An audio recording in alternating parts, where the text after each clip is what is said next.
जो पडालकर गोपी चंद जो है, इनका नाम लेना भी मेरे को गवारा नहीं है, क्योंकि इनकी शख्सियत ऐसी है जिनका नाम लेने से भी हमारी बेइज्जती हो जाएगी। जो दूसरों के जो माँ बाप दुनिया में नहीं है, उनके माँ बाप के ऊपर सवाल खड़े कर रहे, उनकी पैदाइश पे तुम्हाला हे बोलते, तुम्ही पहिला जाऊन स्वतःचा DNA टेस्ट करून बघा, तुमची स्वतःची लायकी काय ते बघा। दुसऱ्यांवर टीका करायचंय तुम्हाला? हा, चोरी करून करून कमी पडलेलं का? आता टीका करायचंय तुम्हाला?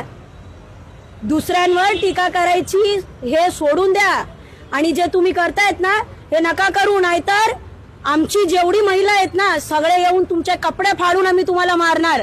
आणि आमच्या दादाबद्दल आज तुम्ही बोललाय, पुढच्या टायमाला जर आमच्या पक्षाचे कुठल्याही नेता बद्दल तुम्ही काय त्या जागेवर येऊन तुम्हाला मारून जाणार। तुमची जे लायकी आहे त्या लायकीमध्ये राहायचं आणि त्या दायरा तोडायचा नाही।